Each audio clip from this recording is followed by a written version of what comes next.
Fonts and formatting.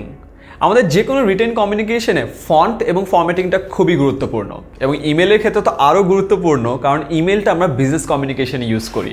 আমাদের প্রতিটা word অনেক দেখে শুনে বিবেচনা করে দেওয়া উচিত। তো আমি আজকে খুব ইজিলি কিছু বেসিক নর্মস দিব, যেই বেসিক নর্মস থেকে তুমি বুঝতে পারবা তোমার ফন্ট এবং ফরম্যাটিং কেমন হওয়া প্রয়োজন। শুরুতে আসা যাক ফন্ট সাইজ। খুবই সিম্পল, ইউজ দ্য ডিফল্ট, মানে যেটা দেয়া আছে ওটাই ইউজ করো। বাড়ানোর কমানোর কোনোই দরকার নেই। সাইজ বাড়ালে বা কমালে ব্যাপারটা দেখতে একটু খারাপ লাগতে পারে, সো যেটাই ডিফল্ট দেয়া আছে সেটা ইউজ করো। এবং এই সেম অ্যাডভাইস ফন্ট কালারের ক্ষেত্রেও। সাধারণত ডিফল্টে ব্ল্যাক কালার দেয়া থাকে, তুমি ব্ল্যাকটাই ইউজ করো।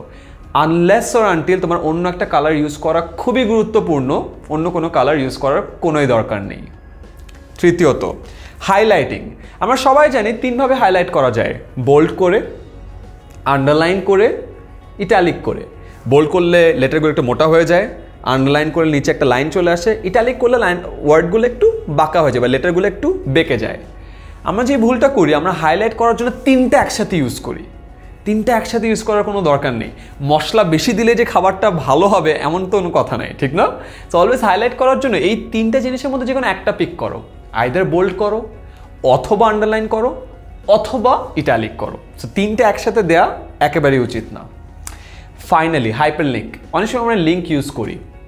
লিঙ্ক ইউজ করার ক্ষেত্রে যদি অনেক বড় লিঙ্ক থাকে ওটাকে ছোট করে নাও। এবং আরেকটা খুবই গুরুত্বপূর্ণ ব্যাপার, আমরা কিন্তু এখনও অনেকেই গুগল ড্রাইভে একসাথে কাজ করি। গুগল ডক বা গুগল শিট, ঠিক না? বা গুগল স্লাইডস কেন ইউজ করি? কারণ একটা ফাইলে সবাই ইনপুট দিতে পারে ডেটা। এখানে একটা বিশাল ঝামেলা হয়। মেবি তুমি তোমার টিমমেটকে একটা লিঙ্ক পাঠাচ্ছ, তার এডিট করার কথা, তুমি তাকে শুধুমাত্র ভিউইং অ্যাক্সেস দিয়ে রাখলা, মানে সে এডিট করতে পারবে না। এটা হলে কি হবে? তোমার ফ্রেন্ড ঢুকে দেখলো সে এডিট করতে পারে না, সে তোমাকে আবার মেইল করবে যে বাবা দেখো আমাকে তো এডিটিং অ্যাক্সেস দাওনি। তুমি মেইলটা পরে আবার তাকে বলবো আচ্ছা ঠিক আছে আমি দিচ্ছি। দেওয়ার পর তুমি বলবা এই নাও এডিটিং অ্যাক্সেস, তারপর আবার তাকে বলবো হ্যাঁ দেখা যাচ্ছে কিনা।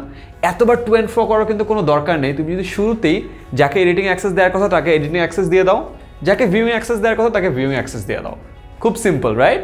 এবং অলওয়েজ মনে রাখবে, তুমি যে লিঙ্কটি দিচ্ছ ওই লিঙ্কটি দেওয়ার সাথে সাথে তার আগে বলে দিও যে ওই লিঙ্কে যাওয়ার পর সে আসলে কি পাবে, কেনই বা তাকে লিঙ্কটা পাঠানো হচ্ছে, এবং ওই লিঙ্কে তার কাজ কি।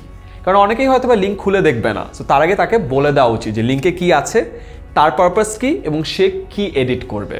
সো এই কয়েকটা কাজ করলে খুব ইজিলি তোমার যখন ফাইল শেয়ার করছো বা লিঙ্ক শেয়ার করছো তোমার জন্য কনভিনিয়েন্ট হয়ে যাবে, যার সাথে ফাইল শেয়ার করছো তার জন্য কনভিনিয়েন্ট হয়ে যাবে।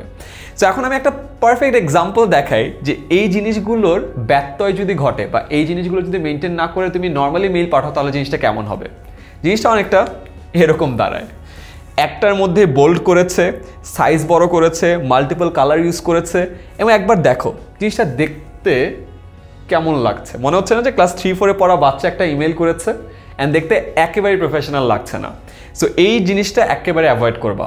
Default font size, default colour, হাইলাইটিংয়ের ক্ষেত্রে বোল্ড, ইটালিক বা আন্ডারলাইনের যে কোনো একটা ইউজ করবা, এবং লিঙ্ক শেয়ারের আগে বলে দিবা যে লিঙ্কটা কেন এবং কি করতে হবে।